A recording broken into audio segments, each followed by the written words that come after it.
What if the biggest reason sterile processing professionals struggle isn't the lack of skill, but it's the lack of onboarding? Whether you're welcoming a brand new technician, whether you're promoting a lead or stepping into a management role, the first few weeks can determine if there's long term success or if there's failure. And today we're joined by a sterile processing leader with more than 25 years of experience who has helped build confident teams, develop future leaders, and advocate for education across our profession. Stay with us because we're discussing practical onboarding strategies that every SPD department can implement immediately. And so today we are welcomed by Angie Holland, who holds certifications as CSPDT, CSPM, CRCST, and CIS. She has 25 years experience working in sterile processing, and she's been an SPD manager with 16 years of experience shaping confident and capable teams. 6 years she's been a lead technical resource technician and 3 years as a materials manager. Everyone who knows her knows she's known for Say It Loud, which started in 2022 to spark connection and clarity. And what does that represent? What does it mean to say it loud? Your message matters. Keep sharing it until it reaches the people who need it. We often give up on sharing a message thinking we are not heard when often it's our delivery that needs to change. And so she's designed to bring bilingual technicians together. This project supports the Latin community by translating key learning content to boost understanding and guide many towards certification success. And so we're so glad that she's here with us today, and we're glad to have you on the Sterilization Station. Thank you, Bill. Happy to be with you. Yeah, this is great. It's long awaited, but they always say, good things come to those that wait. And so just ecstatic. This is history right now. Yay. Really excited about it. So just, opening up, maybe you could just, share a little bit about your experience in sterile processing before we get onto this great topic. Sure thing. So, I started in sterile processing because I attended a vocational technical high school and my shop was medical assisting. So, my senior year, the program provided externships for us to go out to medical facilities. And something came up and they said, hey, they need a CSR aide at a facility that was like 5 minutes from my house. So I was like, hey, I don't know what that is, but I'll jump on. So I applied, I got the job, and that's how I started in SPD. At the time, I was a CSR aide, so I was basically a runner for them. I would go up to the OR, get the dirty carts, bring them down to decon. Then we started working decon. So 25 years ago, we had minimal, my SPD that I was working in didn't have a division between clean and dirty. There was no that wall that divided it. It literally was in the same area. We actually named our washers and sterilizers. We didn't number them. So we had Felix and Oscar and George, not That's so sterilizer 1, cool. 2, That's and so 3. cool. It was quite interesting. I got to work with ETO sterilizations, probably one of the scariest type of sterilizations to work with. Right.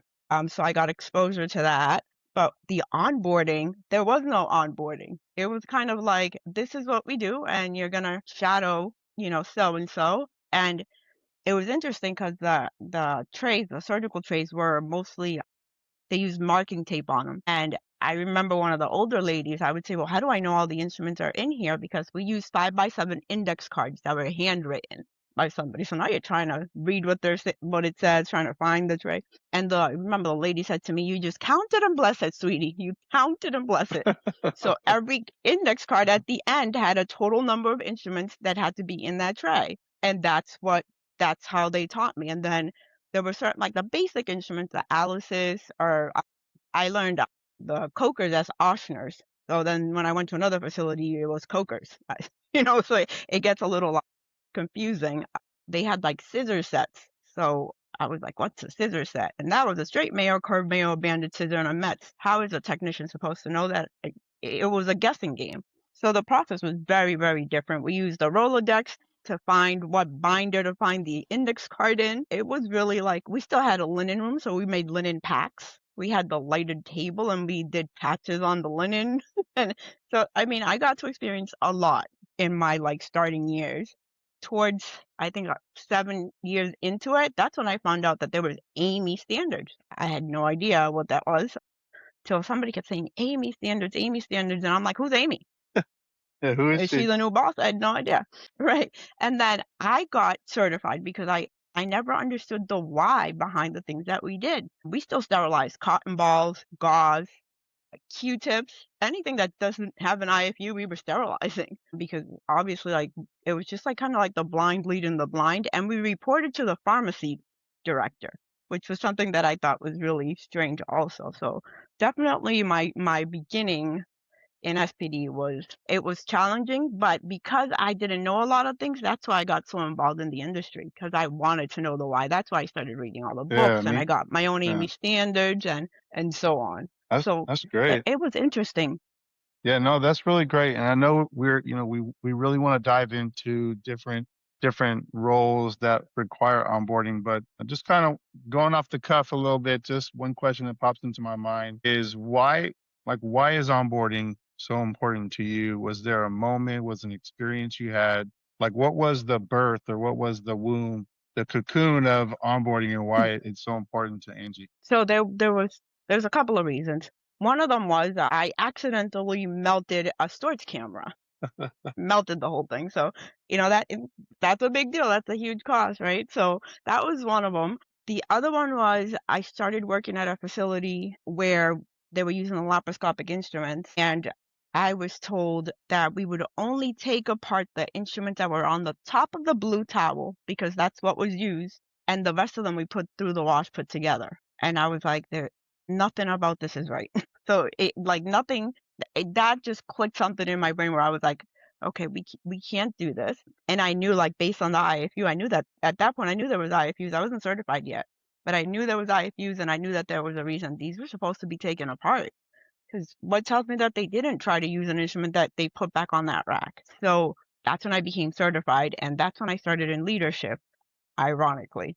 But those are the two major things. So melting the camera and like having those that lead tech telling me that to follow a process that was just not okay. The same facility, I rolled out DaVinci SI without an ultrasonic washer. So that was another like, yeah. So there was multiple events where I was like, okay, we can't just bring a technician in. And like, of course, I live in the state that doesn't require certification. So we don't require it. So the onboarding for me was just like, this is what the hospital is, and these are the codes, and this is your code of conduct. And there was no onboarding for SPD. There wasn't anything detailed as to this is why we do things this way or that way, or this is what steam sterilization does, or there was nothing. So the expectation was that you were going to shadow a person for a week, and then from there you were just going to know everything. So I mean, I saw many people come and go, leave SPDs because there wasn't the proper onboarding. There was never the why behind what we did. So I'd say those were like the three key things, like just doing things just because that's the way we've always done it. Yeah. I saw a lot of like they used to do the immediate use sterilization in just a flash pan, Mm. and they would throw a sterile drape over it and bring it to the room. Like, how is that? So you start questioning things, and it's critical to properly onboard because if we don't know what we're doing, my sister has had 12 abdominal surgeries. Wow. So that was another reason why I was like, well, like what is it that we're using to have these surgeries? And most people think that they're just brand new instruments. Like they just throw them out and they bring a new set in. And that's just not how things are happening. Right. And clearly, like the patients don't know enough to ask, hey, what's going on? Like, obviously, I just had surgery. I made sure that my tray was like sterilized. I had one of the best circulators in that room, but I mean, I worked at a facility where I'm comfortable enough Yeah. to have my procedure done there. Yeah, that's commendable. So that was That's pretty much it. commendable to have surgery where you work at and feel confident. Yeah, That speaks to the yeah, great work of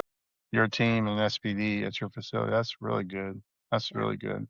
And what do you feel are like say what should a new SPD technician experience during their first week? I just started. What can I anticipate in regarding onboarding as a new technician? I think that first week, and just on my experience, I think the technician should be like familiarizing themselves with the department. Like, let's say it's a technician that's never been in an SPD. Let's start like showing them like this is decontam. Like, just familiarize yourself with what you're going to be in, the environment you're going to be in, the different areas, and the different sterilizations. They should then at that point be reviewing the department policies or SOPs, or policies and SOPs, right? Yeah. And familiarizing themselves with the departments we service. So, if we're servicing OR, 'cause, usually SPDs were servicing labor and delivery, the ER. You pick up instruments in the ICU, or, you have a wound clinic or outside clinic. So kind of familiarizing themselves with that before we like throw them into like decontam. I mean, I used to, in my initial years as a leader, like their first week, they were in decontam Yeah. because I felt that if they couldn't handle decontam, they couldn't handle anything else. Yeah. I looked like that was probably the worst thing to do to a technician. But you learn as you go. Now I train on the clean side first. Yeah. Like that first week is like, let's go over the policies, let's go over what I expect from you, let's go over, what you need to know, the amount of time you need to get certified. And just like that, that's the first week. It should be about that, that getting their badge access, getting their computer access, their health streams or whatever they're using for education in your facility done, and on introducing them to the proper chain of command. Yeah. So I That's mean, great. in my mindset, that's proper for a first week. Yeah, that's great. What do you feel are some things that should happen immediately versus some things that can wait when it comes to onboarding new technicians? Immediately, I think one of the things that need to happen right away, it's they need to know what they're going to be exposed to. Because I feel like a lot of technicians are getting into this industry and are completely unaware that, there's bloodborne pathogens that we are being exposed to that, you can get. I think one of my first times in decontam, I got stuck by a towel clip. So it's like that can happen. So I think that immediate like bloodborne pathogen policy needs to be reviewed with them. That's like an immediate need, along with making sure that they understand their job description. Hmm. So, of course, I'm getting older, so I see that we have younger and younger technicians. And when I asked, did you read your job description before you signed it? They haven't. So then you don't know what's expected of you if you're not reading that. Right. Right. 80% of the time in SPD, you're on your feet. So, if you have back issues, if you can't do certain lifting, then this is not like probably the right structure for you to be in. Right. Well, that's good. Those are really good tips. I don't know if you have a pen and paper out, but listen, you want to take notes, especially if you're new. You're listening to this episode. If you can take notes, these are some really good pro tips coming from Angie today that will really help you in your quest to be the best, as I like to say in sterile processing. So, just going to continue on with this interview with Angie here. This is really good. So, what do you feel are some of the biggest mistakes that, by your experience, that you see organizations making when onboarding new technicians? I know it's a loaded question, but It is, but it's very simple to answer. There is no department onboarding. right. The only onboarding is facility onboarding, or they're using the very generic, like steam sterilization checkoff list. Hmm. They're not having detailed onboarding. The other thing that, and I just made a post about this, is they using the OR educators as the SPD educator can backfire because oftentimes the OR educator knows the bare minimum about SPD. So using I mean, I've had an educator come to me and say, hey, do you have any literature? Because I need to learn how to prep you for Joint Commission inspection. Mm. And I just kind of looked at her and was like, so you want me to teach you what I know so you can teach it back to me so I can pass Joint Commission? So, I mean, you kind of question like, okay, well, we should have educators for just SPD.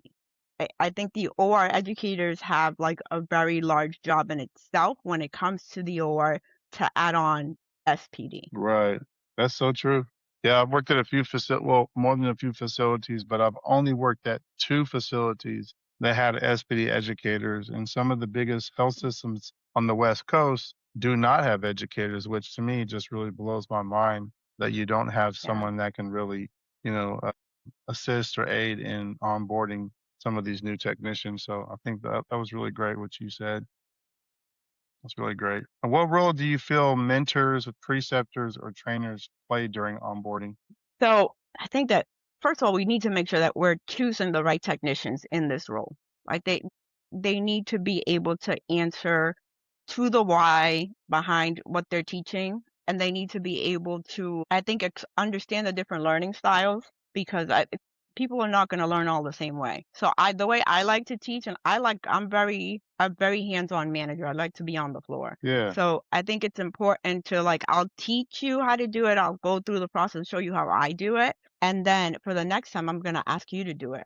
And I'm going to stand there and observe how you're doing it because I'm right there. You can ask the questions. But I think that having the mentors or the preceptors, whoever's in that role, is critical, that they know they're knowledgeable enough to, if they don't have the answer, know where to find the answer. I've had some issues where the technician that I've used for onboarding will teach my new tech and say, this is the way I do it, but if Angie comes around, you don't do it that way.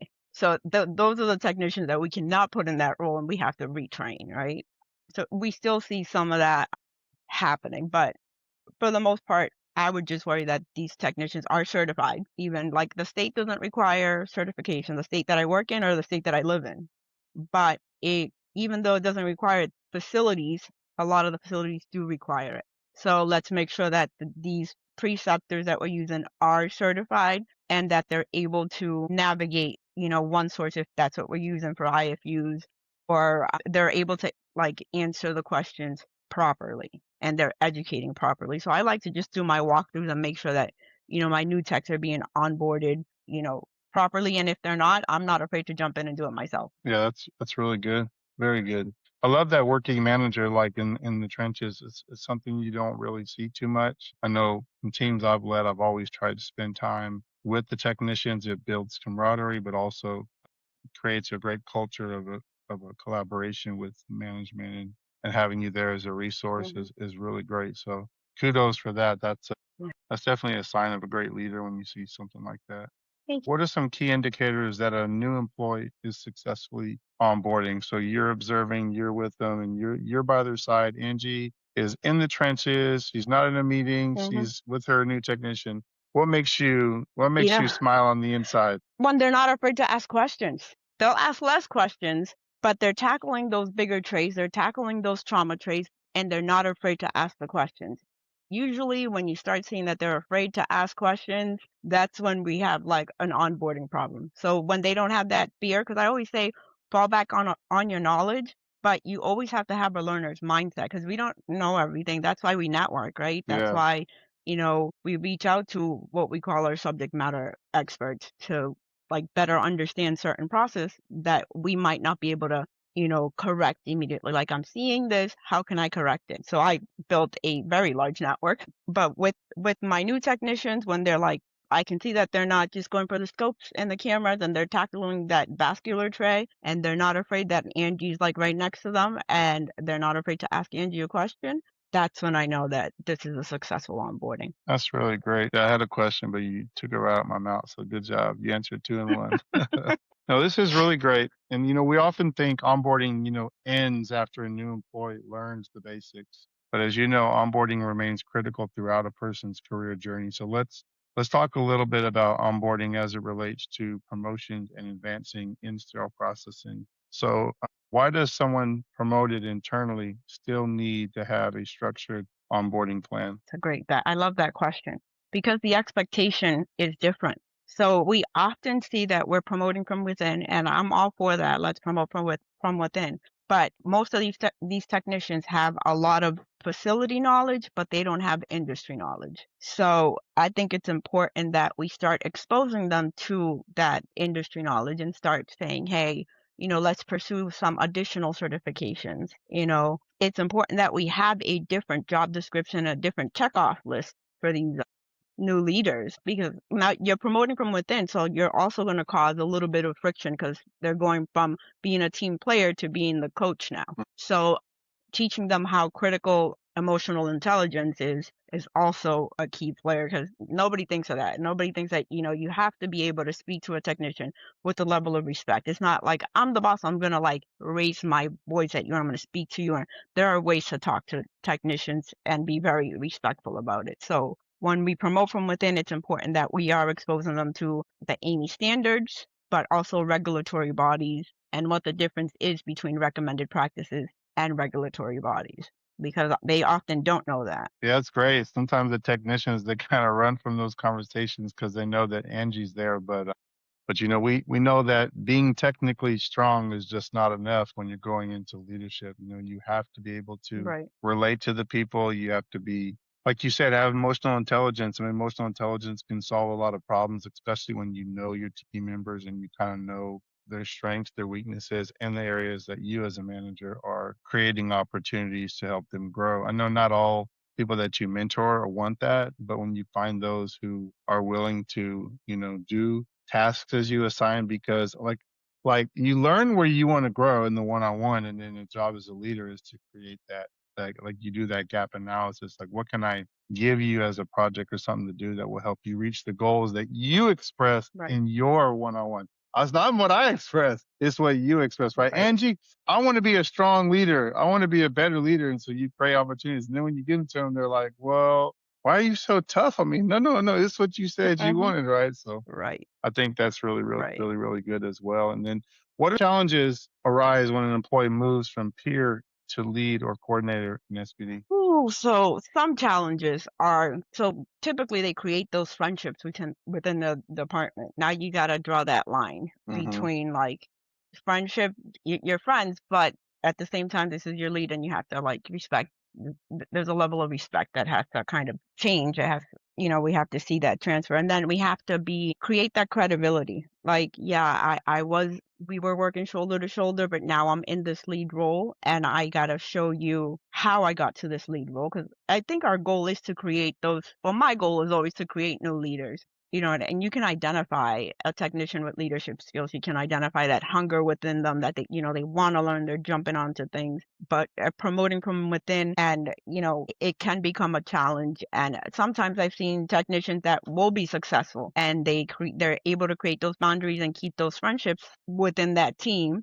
But sometimes I've seen them that they struggle and they actually ask to go back to being a technician and be demoted. Yeah, no, I see that too. That's really good what you're saying. I've definitely seen that where they want it, but then they get into it and they think it's a lot easier than what it is. But really, it's you're in a role of accountability, and so it definitely causes some thick skin to grow on you, whether you wanted it to or not. I can tell you, my first few years in leadership, I spent a lot of time crying. Oh yeah, for sure. It was always like after I left, you're not going to see me, but and I would try to get the team to understand when they think SPD, the surgeons are looking at my face. They're not calling when they say Angie, come to room 6. They're not thinking about who put the tray together. They're thinking Angie's managing that team.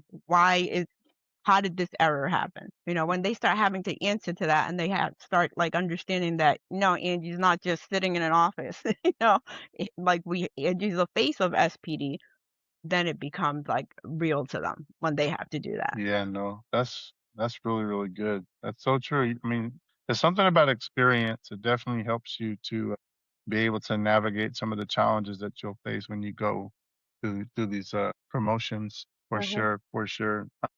And then what skills, like let's focus on skills, are most commonly overlooked when onboarding someone into a higher level role? I would say, and I'm just again, I'm speaking from my experience, so Yeah, everybody's yeah. gonna have a different answer. I would say when we're promoting, if we're talking technical skills, we shouldn't be promoting them if they're lacking some technical skills or technical abilities. But if we're talking about leadership skills, that emotional intelligence, it is a critical aspect that nobody talks about. Now, I went from like lead tech to manager with no onboarding, no, that was such a huge challenge for me because I didn't know what was expected from me as a manager. I was a very knowledgeable technician, but my first years as a manager, I didn't have anybody to like ask questions, and nobody was onboarding me properly. So emotional intelligence, their job easier, and difficult conversations, having those difficult conversations with other technicians, those are areas that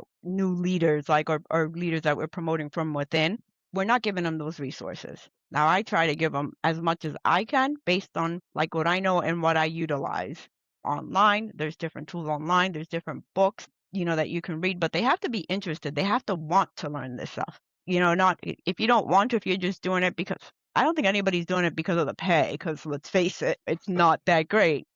But if you're doing it because you have, like, I have a huge passion for SPD. Like, even when I'm not at work, I'm talking work. Yeah.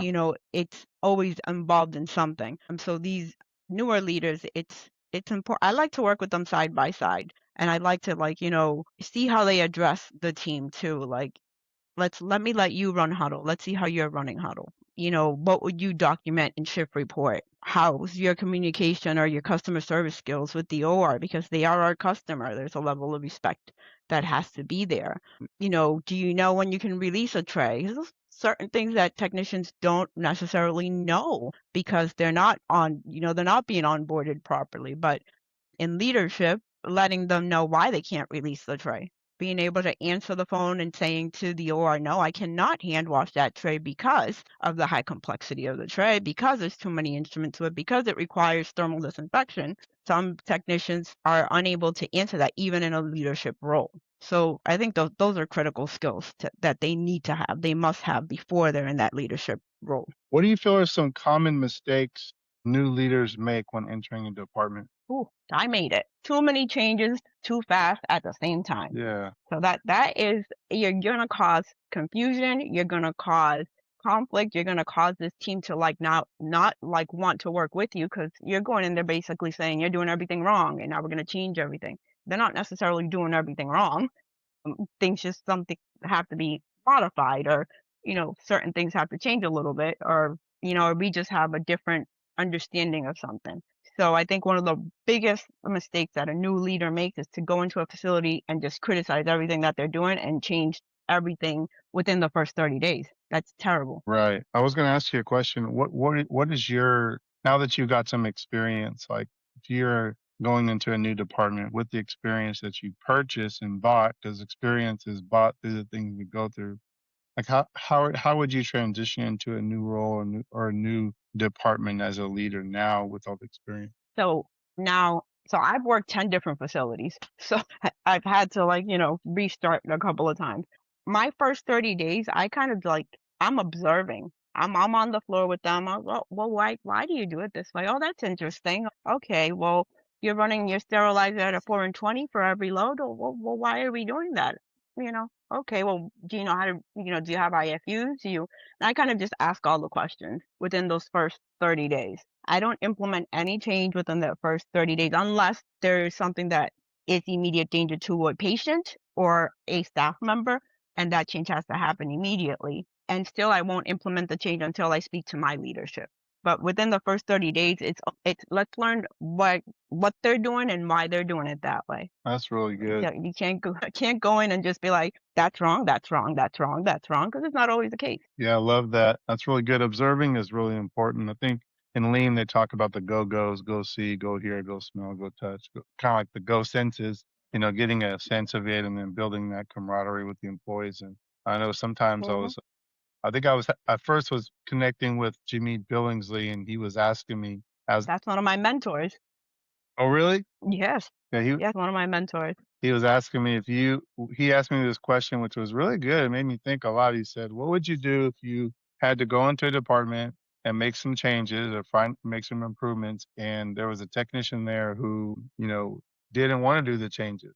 How would you get them to um, you know, buy into your idea and how would you do it? So it was a very, very good question. And I just to give you the answer so I don't leave you hanging, what I told him is I would first meet with him individually and ask him what they've already tried so that I'm not introducing an idea that hasn't worked. And I would let him, share with me what the department has already tried.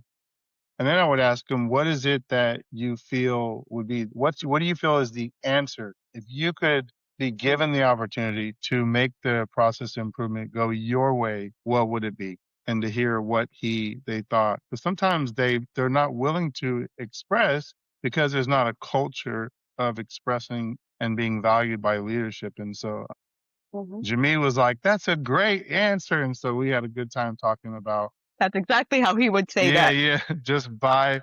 You want to get Yeah, buy-in by them. A new leader, if you're right. not putting into practice some of the recommendations, then they're going to Hmm. say, oh, this is just like the other one. But if you really have a good idea and it's something that we haven't tried and it's not going against any standard or policy or anything, and it's something that we really feel, and the people, the majority want to do it, and you feel like that's what we should do. I think we should try that. That way, the people in the department are part of solving the problems Mhm. because they're the frontline workers, and so I think having Right. those kind of qualities as a manager that's willing to listen, like you were Mhm. saying, and getting into the trenches, I think is just it's how you can really position Right. yourself to be a successful leader. You know? That's 100% like what I always say, let's try to get them involved in the changes Yeah.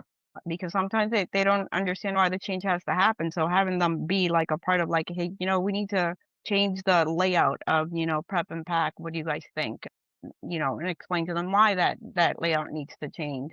That's very helpful because then they feel like you're part of the team, even though you're the leader, the manager, whatever your title is at that time, they feel like you want to work with them and they feel supported and listened to. Yeah, that's great. No, it's so important. This is just so many great things you're sharing. I really appreciate this conversation. This has been excellent. So now we're coming down, we're closing down to the end. We're going to go over like rapid fire answers. So these are just short one sentence answers. One word that describes great onboarding. Checklist, Okay. Biggest leadership lesson you've learned. emotional intelligence, That's right. Most important quality in a sterile processing professional. learner's mindset, And then one habit every future leader should develop in sterile processing. lead by example, be on the floor with your team. Love it, love it, love it. Well, Angie, before we wrap up, I've got two final questions. What is one onboarding practice every SPD department should implement immediately? I'm gonna go again with the checklist, but detailed checklist. Any new systems you're bringing in, detailed checklist, and make sure that your technicians are signing off that they understand the process that you're putting in place. That's great. These checklists are great. I'm pretty confident Angie's got these checklists. So before we close out, we'll get that Mhm. contact information. And you definitely want to touch base with her where she can continue to help you if you need it in your quest to grow as a tech, new, old, or in a leadership? And then what is the single most important takeaway for listeners today regarding the onboarding process? It's needed. It has to be implemented, and to always be open to listening. Because just because we're the leaders doesn't mean that we know everything. So have that network of like, have that LinkedIn page where you're reaching out to different people. I think that networking is key. I mean, going to like conferences, chapter events, I learned a lot of my onboarding stuff by going to the conferences and building network and have mentors. You don't need to have one mentor. Like Jamid's one of my mentors. So is it Nestor. So is it Sarah B. Cruz. So is it Lindsay Brown. I'm mentored for a little bit with Hank Baltz. So it's like I have a team of mentors. I don't have just one because every single leader, every single technician has a different capability that I want to learn from them. That's really great. So, thank Angie. Thank you again for sharing your experience, your insights with our audience today. For those listening, remember, onboarding isn't simply orientation. It's the foundation for employees' confidence, engagement, and retention in the development of future leaders. So, whether you're welcoming a new technician, or you're supporting a promotion, or you're leading an entire department, remember, be intentional in your onboarding. It will create long-term success. Thanks for joining us again today on Sterilization Station. If this conversation helped you, subscribe to the channel, leave a review, and share this episode with one of your colleagues. And remember, one of Angie's guiding principles through the hashtag Say It Loud, your message matters. Keep sharing it until it reaches the people who need it. Remember, Angie found her purpose. She found her why and how she's encouraging others in sterile processing. Don't just be a button pusher. Find your niche in sterile processing, a way that you can give back, encourage, whether it's coaching students, whether it's helping that technician who's going through personal challenges, or whether it's someone struggling to grow into a new promotion. There's everyone has a way that they can empower sterile processing. And then Angie, if the people want to know how they can touch base with you, follow you, how do I connect with her? She resonated with me deeply. Like, I want to stay in touch with her. How do they do that? How can you be reached? So I am on LinkedIn as Angie Holland. I'm on Facebook. I'm on TikTok, and I'll share all those links with you. I'm on anything available. I'm on most chapters. I'm very involved with. I go to every HSPA conference, but I can also share my personal email. I'm happy to help. I Whatever I need to do to help our profession and our technicians grow and get advocacy for us out there. I'm happy to do. But yeah, I'm on LinkedIn, I'm on Facebook, I'm on TikTok, I have 2 Facebooks. Anything that I'm on Instagram, you name it, I'm on there, so you can find Did me. you hear that? She has 2 Facebook accounts, y'all. She is ready. I do.